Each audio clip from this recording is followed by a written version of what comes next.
Hello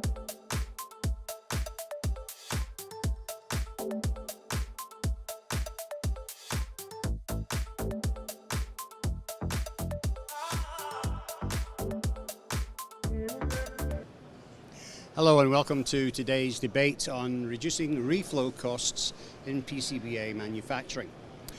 Reflow ovens are among the most energy intensive and cost critical assets on the SMT line. This panel's discussion brings together process engineers, equipment suppliers and manufacturing executives to explore practical strategies for reducing reflow related costs. To my extreme left we have Keith Bryant from Keith Bryant Consultancy. Hello. Good morning. Next to him we have Michael Henke from REM Thermal Systems. Nice to meet you. Yeah, and then next to me we have Olaf Sipley from IBL Technology. IBL Technology, yeah, I'm sorry about that, yeah. So, welcome gentlemen, thank you for coming in today. I'll start off with the very first question, which I'll give to you, Olaf, which is, how can manufacturers reduce energy usage without compromising thermal stability, solder joint reliability or throughput?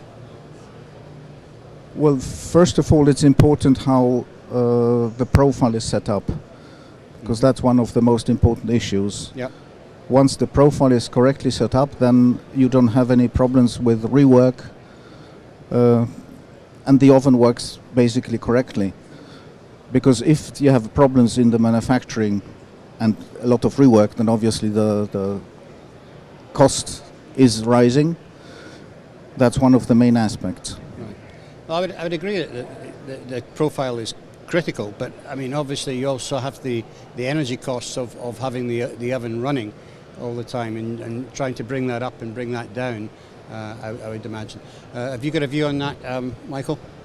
Yeah, from our side, I think modern system uses also modern motors. So we use also the digital motors. They reduce also dramatic energy consumption. This is first. Mm-hmm. Second, also the airflow, that we have also new airflow system to optimize and reduce also these energy costs and control the process itself. So next is also process controlling system. Process controlling system gives you also the feedback to have the optimized profile, as Olaf explained first.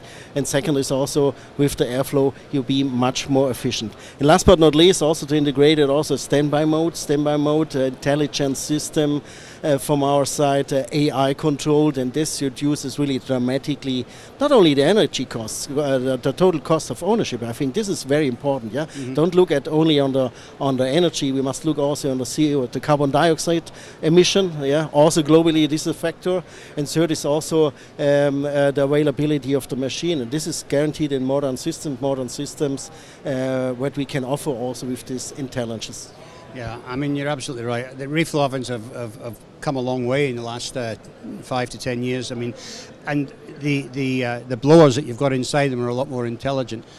Keith, have you got anything you can add to that? Yeah, from a practical point of view, when you're in a factory, the high mix guys now are trying to work with the same profile. They maybe change the speed of the belt to accommodate different things, but they're trying to basically set up a one profile suits all. Because one of the biggest things with high mix is if you've got to keep changing the reflow profile, you're wasting a lot of energy and also a lot of time. Yeah. So what the clever ones are doing now is, as I say, they come up with effectively one setting for all the zones, and they just change the speed of the belt. So effectively their downtime or their setup time becomes almost zero. And that obviously is a significant saving, not only in energy and efficiency, but also a saving in time.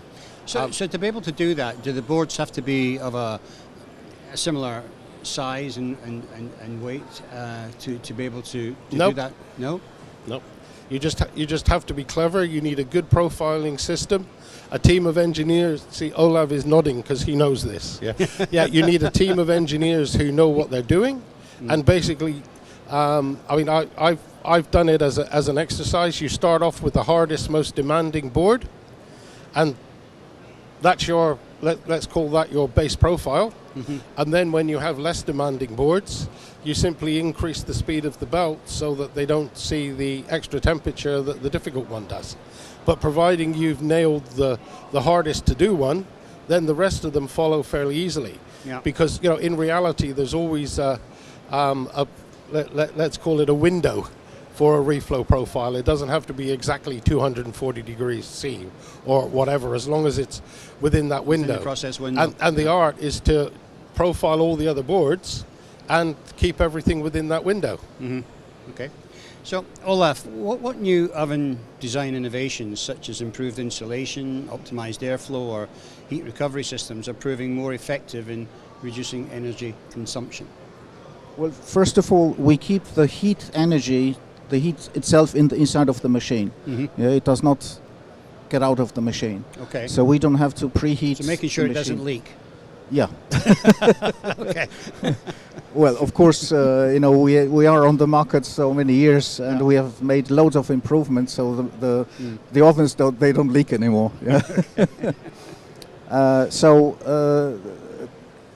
Just going back to your initial question, most importantly is to keep the energy inside of the machine, not to lose it, and also by changing the profile, you don't actually have to speed up. In our case, the speed of the machine, because we can transfer the energy very effectively within the vapor. Right. Yeah. So just by changing the program, we just move to different various levels because we have already prepared the profiles themselves. Right. Yeah. Right. So that's a very effective way of actually reducing the cost as well and the time. Okay. Michael. With smart systems nowadays, as you guys also explained, when you are aware which process window you have, and we are able also then to reduce also the temperature for sure, and to have the same result as we have also with high temperature. This is caused by our smart system. Smart system is an intelligent system again, and this also controls and knows exactly also the process window with the big database. Big database, this is, I think, the goal for the future of our processes, and to run also the processes independent with the AI support. Then you can also achieve this, and this is a tremendous reduction on the costs. This is a tremendous reduction also on the process quality. So we have also the quality on the high end. And last but not least, these smart tools give you also the traceability functionality that is very usable also for the modern art of production. Okay. Keith, I mean, I think we've answered it, unless you've got something to add. No, I think they've covered it 110%. Okay, so I'll move on to the next question with you, which is beyond hardware. How much energy can be saved through smarter process control? Now, I think you pretty much covered it anyway with the... Well, yeah, I mean, if you want to expand the topic and look at low temperature solders as well, obviously that's the biggest green push that the industry is seeing at the moment. The early days of low temperature solders, some of them maybe weren't quite so good. They had a very narrow window, but the stuff which is coming out onto the market now seems to produce really good jobs. They've got rid of the embrittlement and all the other issues that they had. And yeah, people are running their ovens 20 or 30, even 40 degrees below what they were having to with SAC. So that's obviously a saving as well. And as these gentlemen have said, the more modern equipment is hugely efficient compared to even, let's say, ovens that are 5-10 years old. Even the really big 13-zone ovens, they have a lot of zones, but each one of them is relatively low power compared to what was happening previously. So you get an advantage of being able to process a lot of material within the time frame, and the electricity costs are a lot lower. Right. So yeah, the industry's doing a lot to help. Absolutely. Anything to add to that, Michael? I can totally agree what he is explaining. I think very important is that you have also modern hardware components like insulation, like other components like the motors, but also the combination with the software, with smart systems. I think this combination also fits also for the new requests, and in total saves not only energy, saves again carbon dioxide the emission, and also have a safe process quality. And this is the main target of our customer, to have a safe process, the high quality products produced on that machines. Right, okay. Olaf, I think I'll take you on to the next question, which is should energy reduction be addressed at the individual machine level, or does the real opportunity lie in integrated reflow systems into broader smart factory energy management systems? Well, I think more and more AI is being introduced into the machines. Yeah? And the automatic grading control that we've introduced is a clever system, because what you do, or what the customer does, he takes the spec sheet of the solder paste and enters that data, how many Kelvin per second should be the temperature increase, and the machine does it then automatically, everything itself. So you don't have the struggle of actually setting up the profile manually. The machine does it for you. So there is a definite intelligence behind it. That's why we also call it introduction of AI into the soldering process, and that saves a lot of time. Also, the machine is becoming faster, saves energy through that, because the machine reacts automatically itself. Instead of having the profile set up manually, which could cause some side effects. Right. Also, to avoid any mistakes, I mean, we all know what soldering is about, yeah. But the vapor phase technology has a big advantage, because you don't overheat any components. You have a fixed temperature, and you can also solder at lower temperatures if necessary. Yeah. Right. So all of these facts are, speak for one customer. The other customer may perhaps go for another technology. You know? Right. But what I'm always saying, you can solder with anything, but the customer is setting his own quality level. Yeah. Yeah. Okay. But what about in a multi-line environment where you're in a factory that's maybe got 5 or 6 lines? Can you monitor all of these different systems at once? It is possible. Through the automatic process monitoring, you can collect all the data from the single lines, and having an external system getting all these facts, all these measurements from each individual soldering process into a combined system. Right. Okay. Can I put the same question maybe to you, Keith?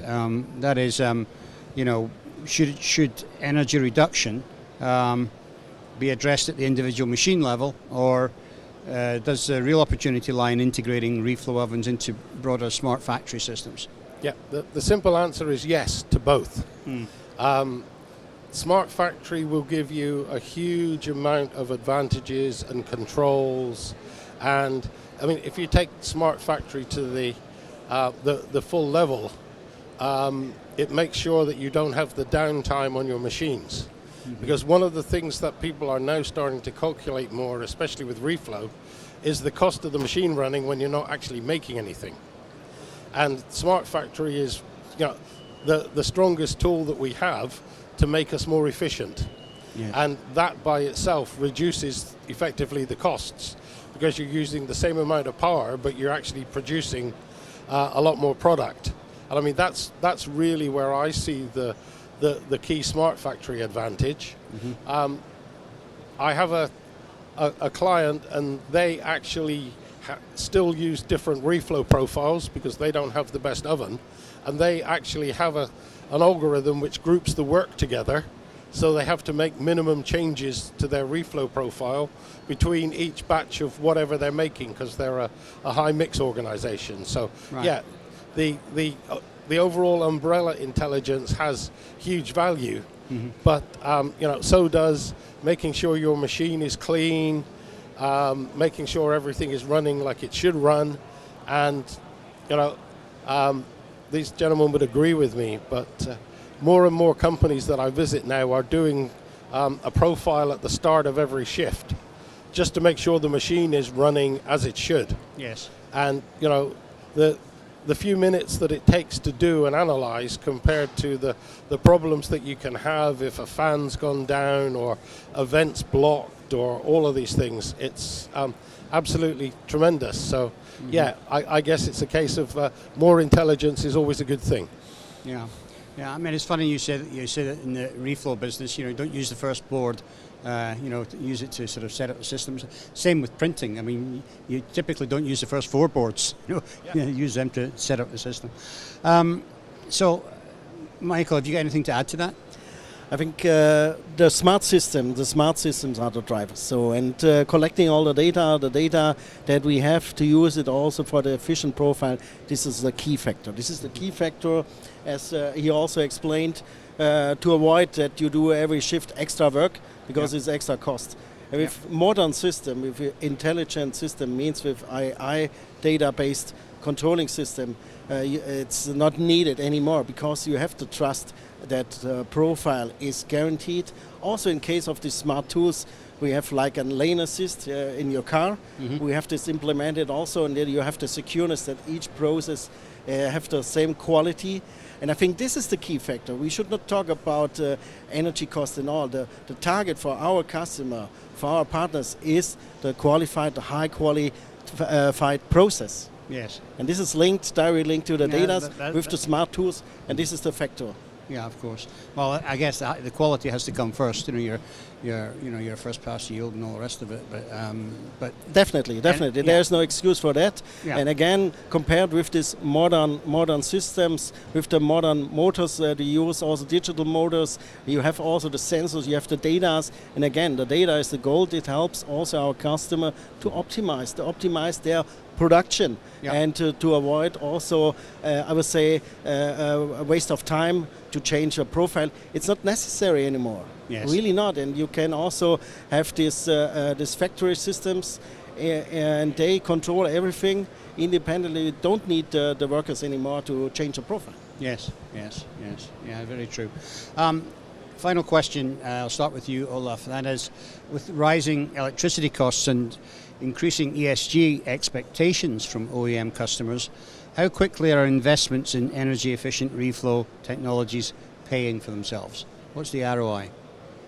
Well, you can try to run an old system endlessly, but you have to level out what the eventual cost will be. Because sooner or later some parts may not be available anymore, and you run into big problems. The machine breaks down or whatever. And it probably leaks more. Yeah. So obviously, if a customer is not using the machine every day, and he does not rely so much upon the high quality, then he can continue doing so.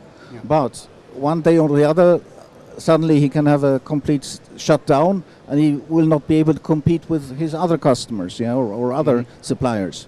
So I think sooner or later everybody has to think about investing into new equipment to be prepared for the future. Because the systems keep on developing continuously, and without doing so you are staying behind, and you're forgotten, and you lose the market. Right. Okay. Same question to you, Michael. Yeah, it's not only the process anymore in front. So again, very important is to use all these smart tools, and they are optimize your costs, optimize also your time. And at the end, when you compare also older system, and we produce also very strong system, and they run longer than 10, 20 years. Yeah, and for that reason, you save really, I will say, close to 40-50% of energy compared to these older systems, which are not equipped with this, I would say, modern arts of motors, modern arts of tools, and this is the solution. The combination is the solution. Right. And the real challenge is not produce an efficient system, energy efficient system. The real challenge is to produce a real efficient process. Right. And Yes. that's the case. Yes. So Keith, final question to you then is that your customer you've got that's got the old machine, why can't you convince him that he needs to have the more up-to-date motors and all the rest of it to get a better process and quality at the end of the day? The easy answer is they're part of a large global organization, and they have a budget plan, and shall I say the previous management of this facility didn't actually think that reflow was important enough to invest the money. Wow. My reason for being there was to write a report that changed their minds. And yeah, I mean, it's amazing to see. And I mean, you know, it's a testament to these two guys sitting here in the industry, how much the technology for reflow has moved on. Yes. I mean, this particular facility isn't building really demanding product, but you know, when you look at other people who are building IGBTs, they're putting down huge BGAs now with more than 2,000 balls on them, and they're putting down 01005s. Yeah. You know, with the exception of printing, the second most challenging area is reflow. I mean, pick and place can cope with these things reasonably well because those guys are quite advanced. Mm-hmm. But, you know, reflow tends to have got left behind, I think, by a lot of manufacturers. And yeah, it becomes then the weakest link in their chain. And if they've got a smart factory system, they soon start seeing root causes relating to not being able to produce a good enough reflow profile because you don't have enough zones or you don't have enough control. Yeah. And you know, technology is never going to get easier. You know, we've all have a few years in this industry, so we know things are never going to get easier than they were yesterday, and tomorrow they're going to be tougher. And yeah, people need to be investing in the latest equipment from the leading manufacturers that give them the potential for the quality that they need, because you know, first pass yield is the god now, and if you look at the cost of updating your machine compared to the benefits that you would get in ROI, it's effectively a no-brainer. But reflow is, unfortunately, some people still look at it as just an oven. Yeah. And you know, the days of us using just an oven to reflow solder paste are like 25 years ago. That's right. You know, it's now a sophisticated piece of equipment, and it needs to effectively, as I said to these guys, it needs to join the line. Because at the moment it's kind of looked at as just like the last thing sitting on the end. And yeah, it's going forwards, it's going to become more and more important for sure. Yeah, well, very well said actually, because I mean, you're absolutely right. I mean, as I mentioned earlier, reflow's come on a long way in the last 5 to 10 years, and you know, companies need to keep up with their investments to make sure they're getting the best quality off their processes. So we've run out of time, guys, but I want to thank you all for coming in today. Thank you again to Keith giving us the process end of the argument. Thank you very much to Michael Henke from REM, and of course to Olaf Sieple here. So thank you all very much, gentlemen, and thank you to our audience for watching.